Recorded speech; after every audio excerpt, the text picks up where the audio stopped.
an original narrative, created especially for Shadows of Love. Rain pelted the stained glass windows of the old church archive as Emma Winters bent over fragile marriage records, her fingers tracing centuries of promises made and broken beneath the circle of amber light. She didn't look up when the heavy wooden door creaked open, but she felt the atmosphere shift, like the air before lightning strikes. Alessandro Castillo stood in the shadows, water dripping from his tailored coat, his face half illuminated by candlelight that caught the scar along his jaw.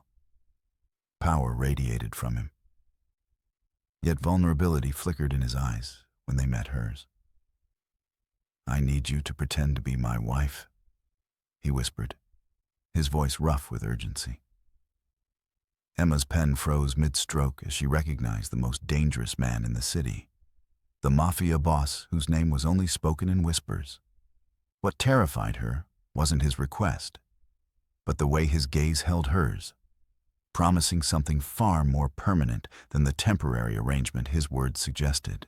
The rain hammered against the church windows like impatient fingers as Emma worked late in the archives. Ancient ledgers lay open before her, their pages yellow with age and heavy with the weight of history. As the church's archivist, she'd spent countless nights like this, alone with the ghosts of generations past, preserving the delicate records that connected the present to what came before. A gust of wind rattled the windows, and Emma pulled her cardigan tighter around her shoulders. The small space heater hummed ineffectively against the October chill. She was about to call it a night when the heavy oak door to the archives creaked open. The man who entered moved with the quiet confidence of someone accustomed to command.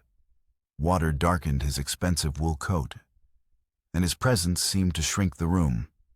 Emma recognized him immediately. Alessandro Castillo, heir to the city's most notorious crime family, and now its undisputed leader. "The church is closed," she said, surprised by the steadiness in her voice. Alessandro's dark eyes assessed her, calculating and intense. "I'm not here for confession, Ms. Winters." The fact that he knew her name sent a chill through her that had nothing to do with the drafty room. "Then why are you here?" she asked, discreetly reaching for her phone. "I need access to the marriage records," he said, stepping closer to her desk. The light from her lamp cast shadows across the planes of his face, highlighting a thin scar that ran along his jaw. "And I need your help." Emma's hand stilled. "My help?" "I need you to pretend to be my wife." The request hung in the air between them, absurd and dangerous. Emma almost laughed, but the intensity of his gaze stopped her. Why would I ever agree to that? Alessandro's expression didn't change, but something shifted in his eyes. A flicker of something that might have been desperation. Old man Rossi's funeral is tomorrow. Every family in the city will be there to pay respects.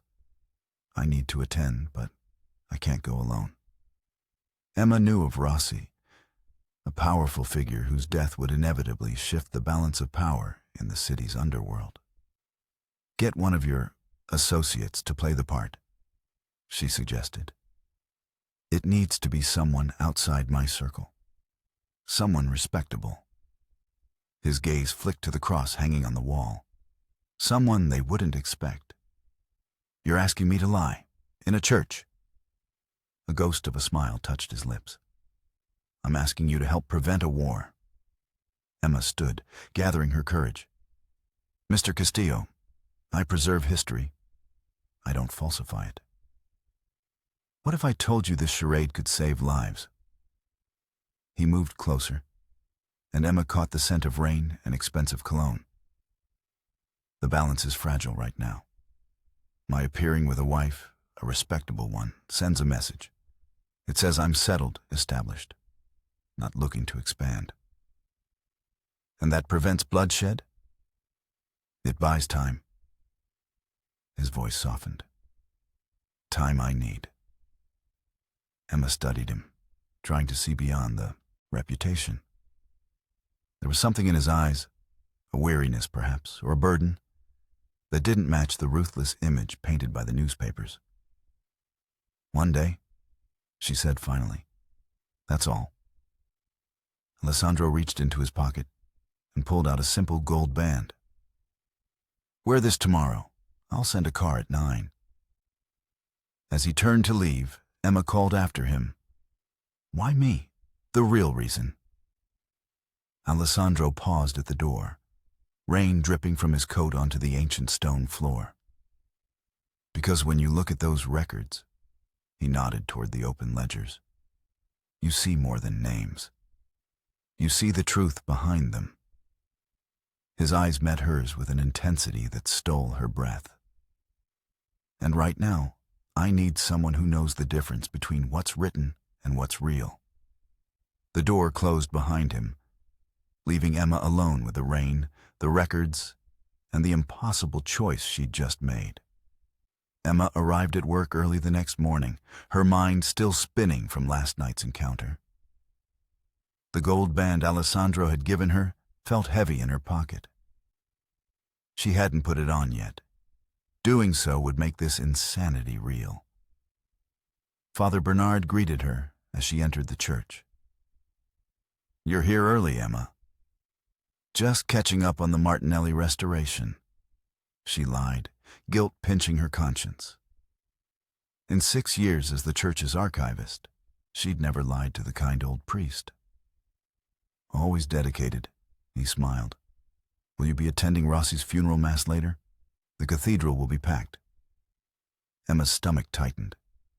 "Actually, yes, I have a connection to the family." In her small office, Emma pulled out the ring and examined it. Simple, elegant, nothing flashy that would draw attention. Practical, like the man who'd given it to her seemed to be beneath his dangerous reputation. Emma had researched Alessandro Castillo after he'd left.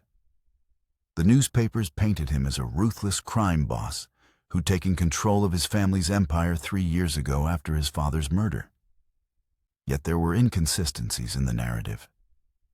Charitable donations to local schools, declining violence in neighborhoods under his control, rumors of legitimate business ventures. At precisely 9, her phone buzzed with a text. "Outside." Emma smoothed her conservative black dress, applied a touch of lipstick, and slid the ring onto her finger. Looking at her reflection, she hardly recognized herself. Not because of any physical change, but because of what she was about to do. A sleek black car waited outside the church. The driver opened the door without a word, and Emma slid into the back seat beside Alessandro. He wore an impeccably tailored black suit, his dark hair combed back, the scar on his jaw more prominent in daylight. "You came," he said, genuine surprise in his voice. "I keep my word, Mr. Castillo." "Alessandro," he corrected, "and I'm grateful." As the car pulled away, Emma established her boundaries. "I'll attend the funeral and reception as your wife. I won't lie about anything else. I won't meet with anyone alone, and I leave when I say it's time." Alessandro nodded. "Agreed. Our story is simple. We met 6 months ago through mutual friends, married quietly 3 weeks ago. Keep details vague." "How do you know I won't expose this charade?" Emma asked. His eyes met hers. "The same reason you're here despite knowing who I am. You understand what's at stake." The car wound through the city toward the wealthy hillside district, where the Castillo estate sprawled behind high walls. Emma had passed it many times, but never imagined she'd see inside. "Before we arrive," Alessandro said, "there's something you should know." Emma tensed, waiting for some dangerous revelation. "My mother lives with me. She has early-stage dementia. Some days are better than others." The vulnerability in his admission caught Emma off guard. Does she know about this arrangement? She knows I'm bringing someone. On her good days, she'll know it's temporary. On her bad days. He shrugged. It might be kinder to let her believe. The gates to the estate swung open, revealing manicured grounds and a sprawling Mediterranean-style mansion. Men with subtle bulges under their jackets stood at attention as the car approached. Your security detail? My family, Alessandro corrected. Some by blood, most by choice. Inside, the house was surprisingly warm and inviting. Not the cold palace of a crime lord, but a home with well-worn furniture and family photos. A slender older woman descended the staircase, her movements careful but dignified. Alessio, she called, her face lighting up. You've brought her home. Alessandro kissed his mother's cheek. Mama, this is Emma. Sofia Castillo took Emma's hands in hers, studying her face with clear, intelligent eyes. So, this is the woman who's captured my son's heart.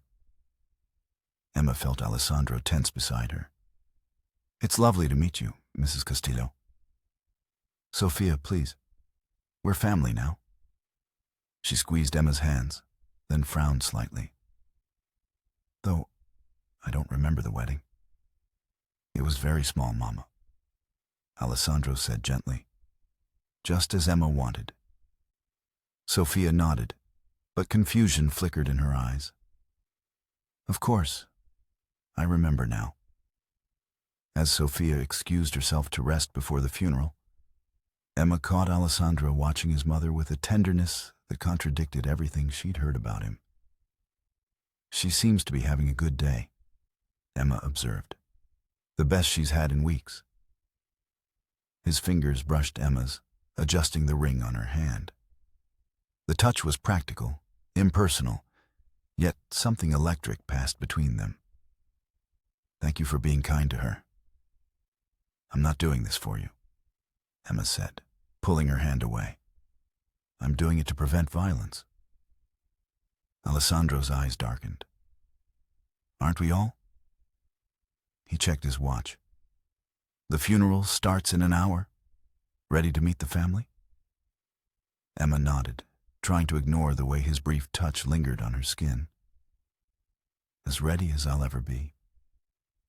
The cathedral loomed against the gray sky, its Gothic spires piercing the low clouds as Alessandro helped Emma from the car. His hand at the small of her back felt both protective and possessive as they approached the entrance where mourners gathered in somber clusters. Remember, he murmured close to her ear, you're not just with me. You're under my protection. Stay close. Emma nodded, acutely aware of the curious glances cast their way. Alessandro Castillo with a wife was newsworthy. Alessandro Castillo with a wife no one had ever seen before was something else, entirely. A tall man with salt and pepper hair broke away from a group and approached them. His smile didn't reach his eyes. Alessandro? He clasped Alessandro's hand. And this must be the mysterious bride we've heard nothing about. Emma, this is Victor Moretti, an old family associate. Victor's gaze swept over Emma with cold assessment. A church archivist, I hear. Interesting choice. Emma met his gaze steadily. The past has always fascinated me, Mr. Moretti. Call me Victor. We're practically family now. His smile tightened. Though I'm hurt, Alessandro kept you hidden from us all. Makes a man wonder what other secrets he's keeping. Alessandro's hand pressed more firmly against Emma's back. My wife values her privacy, as do I. Inside the cathedral, they took seats near the front, surrounded by what Emma realized must be Alessandro's inner circle. A young man with Alessandro's eyes nodded respectfully to them both. Marco, my cousin, Alessandro explained quietly. On his other side, a stern-faced woman watched Emma with naked suspicion. Lucia, My father's sister, Alessandro whispered. She disapproves of everything. The service was elaborate, the eulogies painting a picture of Old Man Rossi as a community pillar rather than the crime boss Emma knew him to be. Throughout, Alessandro maintained their facade perfectly. A respectful hand on hers, a shared hymnal. A tissue offered when the choir's Ave Maria brought tears to her eyes. After the service, they joined the procession to the cemetery. Rain began to fall as Rossi's casket was lowered into the ground. Alessandro sheltered Emma under his umbrella, their bodies close enough that she could feel the warmth of him against the damp chill. Alessandro, a raspy voice called as they stood by the grave. A heavy-set man approached, flanked by bodyguards. I was beginning to think you wouldn't show respect. I always respect tradition, Donato, Alessandro replied evenly. Donato's gaze shifted to Emma. And who's this beauty? My wife, Emma. Surprise flickered across Donato's face before he masked it with a smile. Wife? You've been keeping secrets. He took Emma's hand, his grip too tight as he kissed her knuckles. A pleasure, Mrs. Castillo. Your husband and I have much to discuss about the future. The future can wait, Alessandro said. Today is for honoring the past. Donato's smile hardened. The past is buried. The future won't wait for anyone, especially those who aren't prepared to embrace change. The threat was thinly veiled. As Donato moved away, Emma felt Alessandro's tension in the rigid line of his body. He's Rossi's nephew, Alessandro explained quietly. Ambitious, dangerous. At the reception, Emma found herself separated from Alessandro when he was pulled into a conversation with several older men. She stood awkwardly by the refreshment table until Lucia appeared beside her. So, Lucia said, sipping champagne, you and my nephew married quickly. When it's right, why wait? Emma replied, the rehearsed line feeling hollow. And was it his money or his power that made it so right? Lucia's voice was silk over steel. Before Emma could respond, a commotion erupted across the room. Victor Moretti was shouting at Alessandro, his face flushed with anger. You think I don't know what you're planning? Victor's voice carried. This charade doesn't fool anyone. Alessandro remained calm, but Emma saw his hand drift toward his jacket. The room had gone silent, tension crackling like electricity.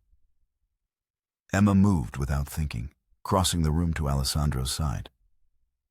She slipped her hand into his, feeling his fingers instinctively close around hers. Is everything all right? She asked, loud enough for those watching to hear. The simple act, a wife concerned for her husband, diffused the tension. Victor stepped back, his anger still evident but contained. Your wife should know what kind of man she married. Victor spat before walking away. Later, in the car, Alessandro was silent, staring out at the rain-slicked streets. What did Victor mean? Emma finally asked. Alessandro turned to her, his expression unreadable. It means our charade is working. They're unsettled. His hand found hers in the darkness, his thumb brushing over the gold band. You did well today. The praise shouldn't have warmed her, but it did, as did his touch, which lingered longer than necessary, blurring the lines they'd so carefully drawn between pretense and reality. 3 days after the funeral, Emma found herself back at the Castillo estate. What had begun as a one-day arrangement had somehow extended when Alessandro requested her presence at a business dinner. The families are watching, he'd explained. Consistency matters. She'd agreed, telling herself it was still about preventing violence, not about the way her skin tingled when he looked at her. Now she sat in Alessandro's study, waiting while he took a call in the next room. The space reflected its owner, elegant but functional, with leather-bound books lining the walls and a desk of heavy oak. Unlike the rest of the house, this room felt like a fortress. Emma's gaze fell on a framed photograph. Alessandro as a teenager, standing beside a younger boy who shared his features. She picked it up, studying the rare smile on Alessandro's face. "My brother, Nico," Alessandro said from the doorway. "He died 10 years ago." Emma carefully replaced the photo. "I'm sorry." Alessandro crossed to a cabinet, pouring 2 glasses of amber liquid. "It was a car accident. At least, that's what we told everyone." He handed her a glass. "The truth is, he overdosed. My father couldn't bear the shame." "Why tell me this?" Alessandro sat across from her, his eyes reflecting the firelight. "Because you value truth, and because I'm asking you to continue this charade longer than we agreed." Emma sipped her drink, the whiskey burning a path down her throat. "How much longer?" "A few weeks, until after the harbor development vote." Emma frowned. "What does a city council vote have to do with us?" "Everything in this city is connected." Alessandro leaned forward. "The Morettis want that development contract. They've bribed half the council. If it passes, they control the waterfront." "And you oppose this because the development displaces 300 families from affordable housing. Because it includes no provisions for the community. Because..." He stopped himself, running a hand through his dark hair. "Because it's wrong," Emma finished for him. Something like surprise flickered in his eyes. "Yes." Emma set down her glass. "I need to show you something." She reached into her bag, pulling out a folded paper. "I found this in the archives yesterday, misfiled in a marriage register from 1962. Alessandro unfolded the yellowed paper. His expression darkened as he read. "Where did you get this?" he demanded. "I told you. It was misfiled in..." "This is a confession. From someone in my organization, detailing payments to city officials." His eyes narrowed. "Payments I never authorized." Emma nodded. "Someone's making deals behind your back. The note mentions the harbor specifically." Alessandro crumpled the paper in his fist. "This stays between us." A commotion outside interrupted them, shouting, then the sound of glass breaking. Alessandro was on his feet instantly, pushing Emma behind him as the study door burst open. Marco stumbled in, blood streaming from a gash on his forehead. "They're here, Moretti's men." The window exploded inward in a shower of glass. Alessandro shoved Emma to the floor, covering her body with his as gunfire erupted outside. "Stay down," he ordered, his voice calm despite the chaos. He reached under his desk, retrieving a handgun. "You keep a gun in your study?" Emma gasped. Alessandro's smile was grim. "I keep guns everywhere." He helped her to her feet. "We need to get to the panic room. Stay close." They moved through the house in a crouch, Alessandro leading with his weapon drawn. The security system wailed, red emergency lights casting eerie shadows. They reached a bookcase in the hallway, which Alessandro quickly shifted to reveal a hidden door. Inside the panic room, monitors showed the estate grounds where Alessandro's men exchanged gunfire with the intruders. Emma watched in horror as violence unfolded in real time. "Is this because of me?" she asked. "Because they don't believe our marriage?" Alessandro checked the ammunition in his gun. "No, this is because of that note you found. Someone's worried about what we know." Emma's hands trembled. "This isn't my world, Alessandro. People shooting at each other, hidden confessions, panic rooms. It wasn't supposed to be my world either, he said quietly.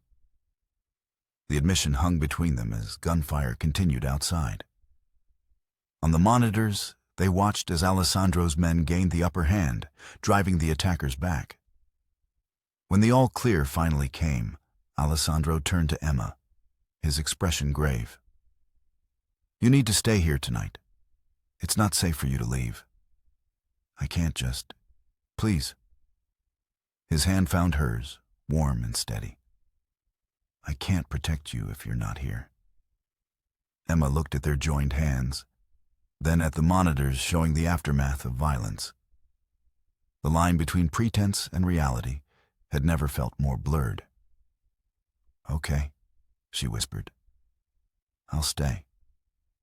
Morning light filtered through the guest room curtains as Emma woke, momentarily disoriented by the unfamiliar surroundings. The events of the previous night crashed back, the gunfire, the panic room, Alessandro's hand in hers. A soft knock at the door preceded Sophia's entrance, carrying a breakfast tray. "I thought you might be hungry, dear," she said, setting the tray on the bedside table. "Such excitement last night. Though Alessandro says it was just a security drill." Emma managed to smile. "Thank you, Sophia." The older woman sat on the edge of the bed, her eyes suddenly clear and penetrating. "He's different with you, you know. Lighter. I haven't seen him this way since before his father died." "We haven't known each other long," Emma said carefully. Sophia patted her hand. "Time isn't what matters. It's recognizing a soul that complements your own." She stood to leave, then paused at the door. "Whatever brought you together, I'm grateful for it. My son has carried too much darkness alone." After breakfast, Emma found Alessandro in his study, the room now cleared of broken glass. He was on the phone, his voice tense as he paced. "I don't care what it takes. Find out who leaked our security protocols." He ended the call when he saw her.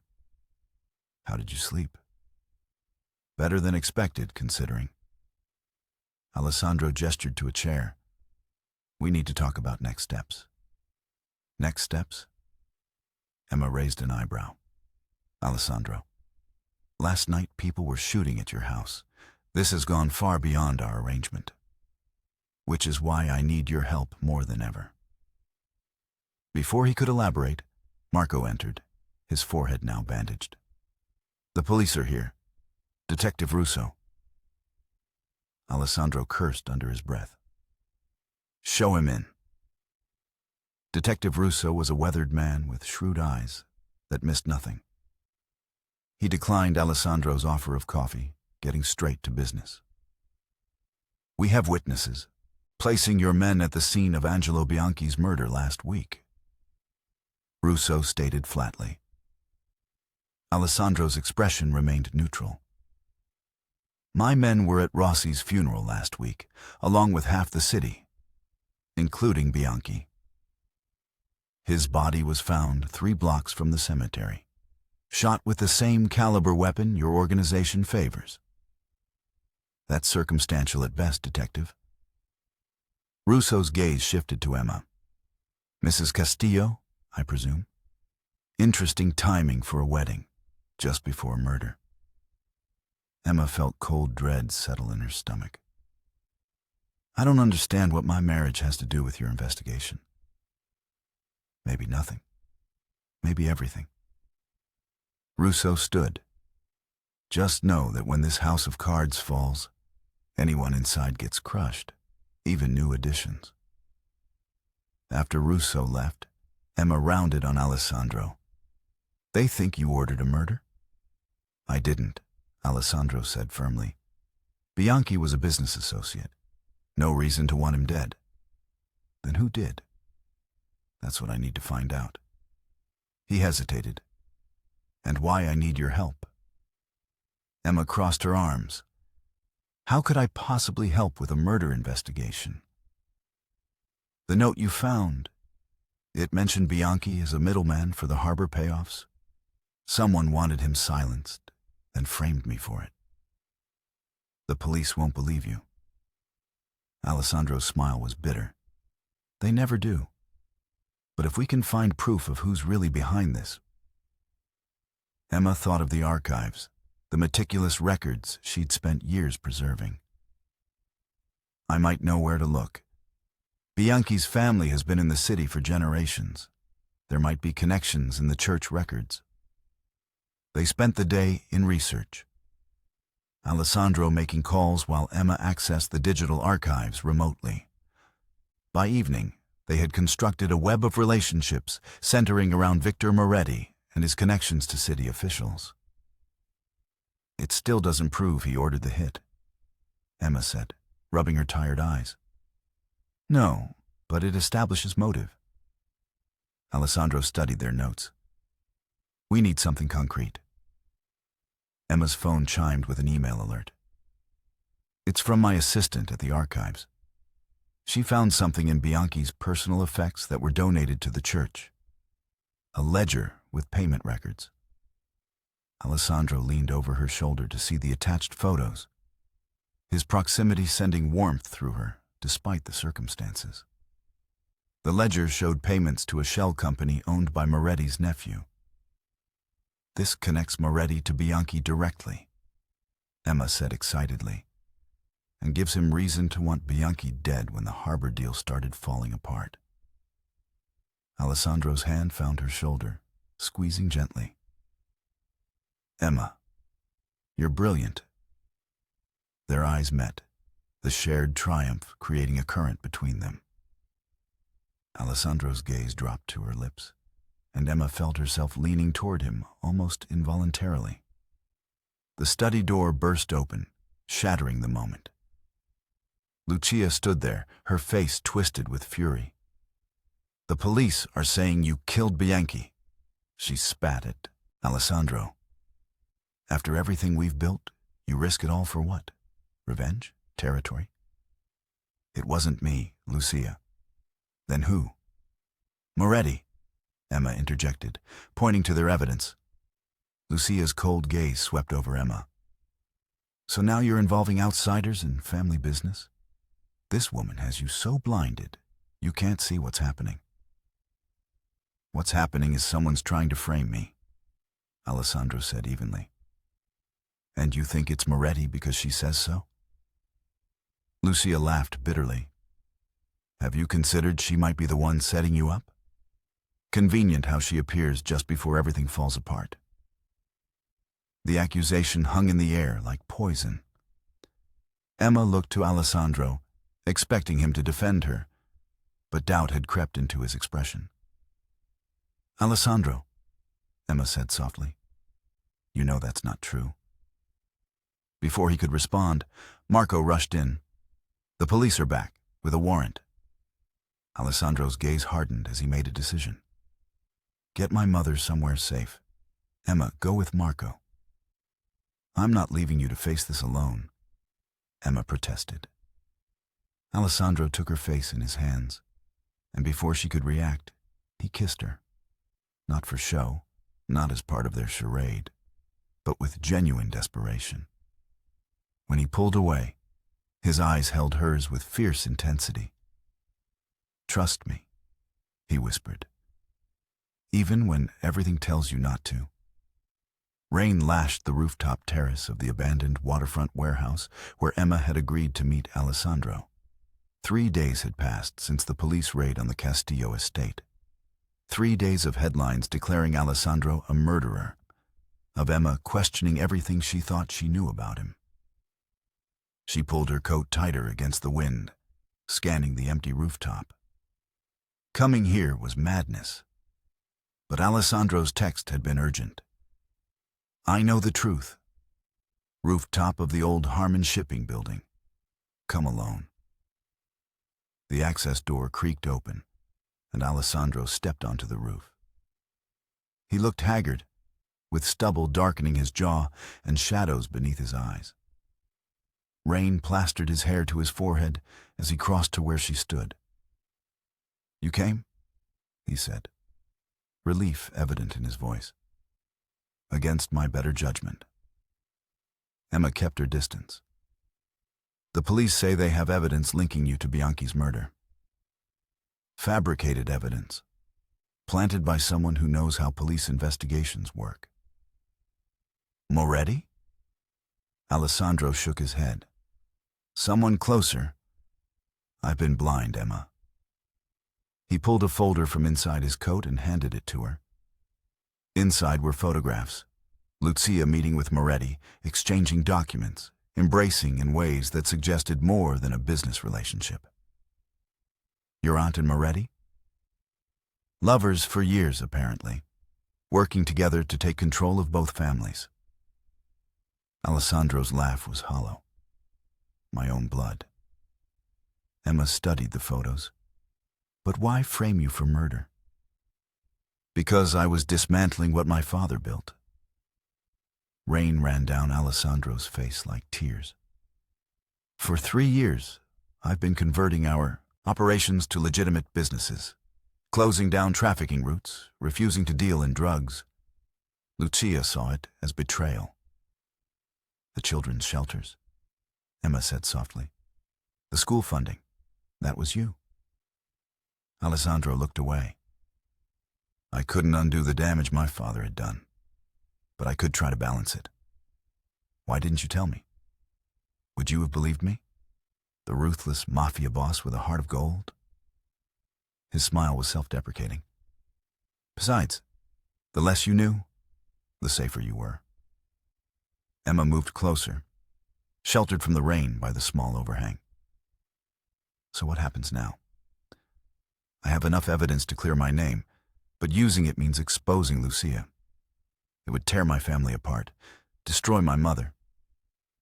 And if you don't use it, I take the fall. Go to prison. Moretti takes over, and everything I've worked for dies. Emma shook her head. There has to be another way. There's always another way. The voice came from behind them. They turned to find Victor Moretti stepping onto the roof, flanked by 2 armed men. Though it usually ends the same. Alessandro pushed Emma behind him. This doesn't involve her, Victor. Oh, but it does. Victor smiled coldly. She's been quite helpful in uncovering things best left buried. Isn't that right, Mrs. Castillo? Or should I say, Ms. Winters? The marriage as fake as everything else about your reformed boss. Emma felt Alessandro tense. How long have you known? From the beginning. Lucia has friends at the church. The moment you approached Ms. Winters, we knew. Victor circled them slowly. It was actually perfect. Gave us time to set everything up while you played house. Let her go, Alessandro said, his voice deadly calm. Your quarrel is with me. My quarrel is with anyone who threatens what's mine. Victor nodded to his men. Take them both.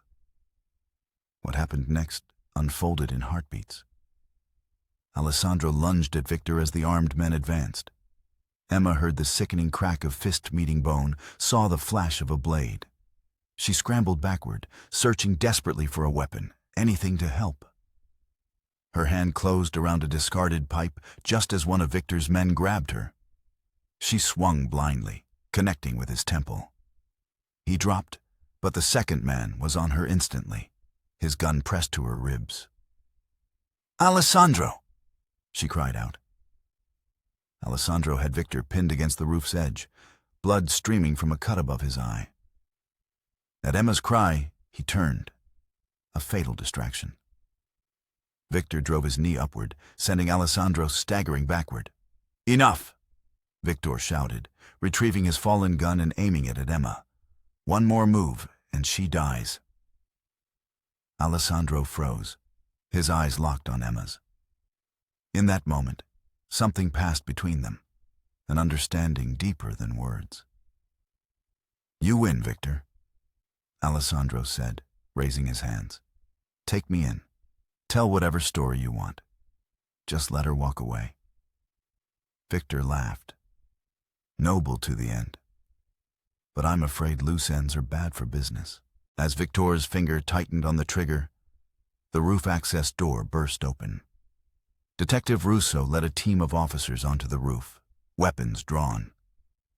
"Police, drop your weapons." In the chaos that followed, Emma found herself pulled to safety by a female officer while Alessandro and Victor were both handcuffed and led away. The last glimpse she had of Alessandro was his face turned toward hers, relief and regret mingling in his eyes as the rain washed away the blood on his face. Hours later, sitting in an interrogation room, Emma made her choice. When Russo placed a recording device on the table, she leaned forward. "I want to make a statement," she said firmly, "about Alessandro Castillo, Victor Moretti, and the truth about what's been happening in this city." The courthouse steps gleamed wet in the morning sunlight as Emma climbed them, clutching her testimony notes. 6 weeks had passed since the Rooftop confrontation. 6 weeks of depositions, evidence reviews, and sleepless nights wondering if she'd made the right choice. Inside, the courtroom buzzed with tension. Journalists filled the public gallery, hungry for details of the case that had exposed corruption reaching from crime families to City Hall itself. Emma took her seat in the witness area, avoiding the gaze of Lucia Castillo, who sat rigid beside her defense attorney. The side door opened, and Alessandro entered in custody, escorted by court officers. Despite the prison jumpsuit, he carried himself with dignity. His eyes found Emma immediately, warming with something that made her heart stutter. When he took the stand, the courtroom fell silent. "Mr. Castillo," the prosecutor began, "you've agreed to testify against members of your own organization in exchange for consideration in sentencing. Why?" Alessandro's voice was steady. "Because the truth matters more than loyalty to a corrupt system.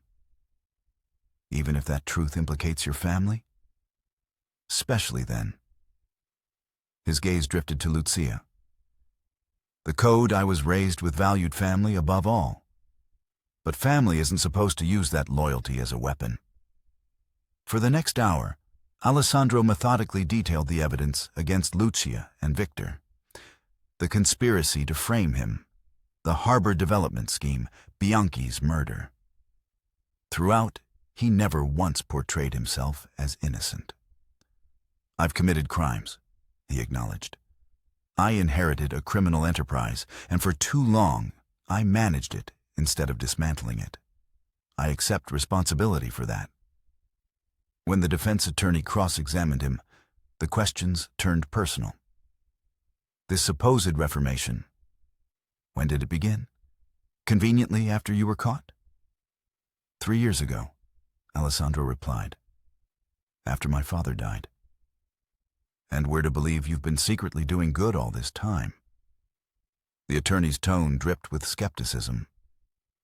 "What evidence do you have of this change of heart?" "The financial records submitted to the court show the legitimate businesses I established, the shelters I funded, the trafficking operations I shut down." "And your relationship with Ms. Winters? Another calculated move to appear reformed?" Alessandro hesitated, his eyes finding Emma's. "It began as a deception," he admitted, "a means to an end. But sometimes, pretending to be something forces you to confront what you truly are." The attorney pounced. "And what are you, Mr. Castillo?" "A man who's done terrible things for reasons that seemed right at the time." Alessandro's voice softened. "A man who found redemption in the most unexpected place, through the eyes of someone who saw the truth and demanded better." After court adjourned, Emma waited in a small conference room. The door opened, and Alessandro entered with his attorney and a court officer. "5 minutes," the officer said before stepping outside. Alessandro's attorney excused himself, leaving them alone. For a moment, neither spoke. The the weight of all that had happened pressing down between them. "Thank you," Alessandro finally said. "Your testimony saved lives. I only told the truth you chose to see." He moved closer, close enough that she could see the faint scar on his jaw that she'd come to know so well. "The plea deal is finalized. 5 years, with the possibility of parole after 3. Emma's breath caught. "That's better than expected." Russo kept his word. My cooperation for a reduced sentence. Alessandro's smile was tinged with sadness. "The Castillo empire is finished. The legitimate businesses will continue under trust management, funding the community programs." "And your mother?" "Marco will look after her. The house has been cleared of charges. She'll stay there." Emma nodded, fighting unexpected tears. 5 years is a long time. Not so long in the grand scheme. His hand reached for hers, hesitated, then gently took it. "Emma, I need to ask something of you." "What?" "Live your life. Don't wait for me." The words struck like physical blows. "Alessandro, I'm serious. What happened between us was real. More real than anything in my life before. But I won't ask you to put your life on hold for a convicted criminal." Emma's fingers tightened around his. "What if I want to?" "Then I'd say you're as stubborn as I remembered." His thumb brushed over her knuckles. "And that I don't deserve you. Good thing that's not your decision to make." The door opened, the officers signaling their time was up. Alessandro raised her hand to his lips, pressing a kiss to her palm. "Keep the archives safe," he murmured. "The truth matters, especially when it's difficult." As he was led away, Emma called after him. "I'll be here, when you're ready." Alessandro turned back, and in his eyes she saw not the Mafia boss or the criminal, but simply the man, flawed, redeemed, and hers, if she chose to wait. "I know," he said softly. "That's what scares me most." 3 years and 4 months later, rain fell softly on the cemetery as Emma knelt to place flowers on Sofia Castillo's grave. The simple headstone bore only a name and dates, with the words, "Beloved Mother," beneath. "I brought lilies," Emma said to the stone. "You always said they reminded you of your wedding day." In the years since the trial, Emma had visited Sofia regularly, watching as the woman's mind gradually surrendered more territory to the fog of dementia. In her final months, Sofia had often mistaken Emma for Alessandro's actual wife, speaking of grandchildren and family dinners as if they were real memories instead of wishes. Emma had never corrected her. Rising, she opened her umbrella against the gentle rain and walked the familiar path through the cemetery. At the eastern wall, where ancient oaks provided shelter, she paused. A figure stood waiting, collar turned up against the weather, hands in pockets. Alessandro. 3 months had passed since his release, and this was only their second meeting. The first had been awkward, burdened by expectation and 3 years of separation. They'd agreed to take things slowly, to learn each other again in a world without pretense or danger. He looked different, leaner, his hair longer, the hardness in his face softened by time and reflection. When he saw her, his smile emerged slowly, like sunshine breaking through clouds. "You came," he said, echoing words spoken long ago on a rain-swept rooftop. "I said I would." Emma stopped a few feet from him, suddenly uncertain. Alessandro gestured to the flowers in her hand. "For my mother?" Emma nodded. "The lilies were blooming at the church garden. I thought she would like them." "She would." He hesitated. "Thank you for being there for her when I couldn't be. She talked about you constantly." Even at the end, when she recognized almost no one, she knew you. They walked together along the cemetery wall, the rain creating a private world around them.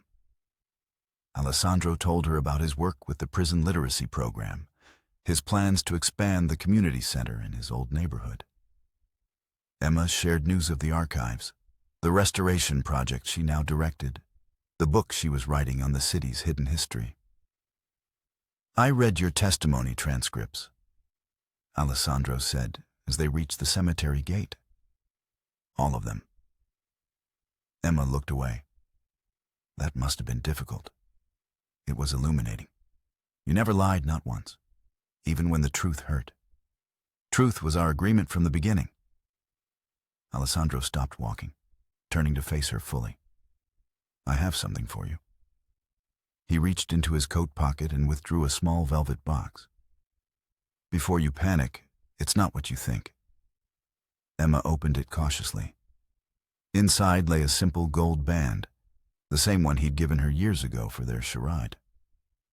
"I don't understand," she said. "Why return this now?" "Because it represents a lie, and I don't want anything between us to be false again." Alessandro took the ring from the box. "This was my mother's. She gave it to me to use in our pretense, never knowing it would become something more." Emma watched as he placed the ring in her palm, closing her fingers over it. "Keep it," he said softly. "Not as a promise or an expectation. Just as a reminder that sometimes the truest things begin as fiction." Emma studied his face, the familiar scar along his jaw, the eyes that had once frightened her and now felt like home. "What happens now?" "Whatever we choose. For the first time, there's no script, no pretense, no danger forcing our hands." Alessandro's smile held a vulnerability she'd only glimpsed in their earliest days together. "I'd like to take you to dinner, a real dinner, not as part of any charade." "Like a date?" Emma couldn't help but laugh at the absurdity. After everything they'd been through, they were starting at the beginning. "Exactly like a date, awkward conversation and all." The rain began to ease, sunlight breaking through in golden shafts that illuminated the wet leaves and stone. Emma tucked the ring into her pocket and held out her hand. "I'd like that," she said. Alessandro took her offered hand, his touch warm and steady. As they walked together toward the future neither had dared imagine possible, Emma thought of the archives where their story had begun, of ledgers filled with names and dates that couldn't possibly capture the truth of the lives they recorded. Some stories, she knew now, could never be fully contained in ink and paper. Some had to be lived, word by word, choice by choice, truth by hard-won truth. And theirs, it seemed, was just beginning.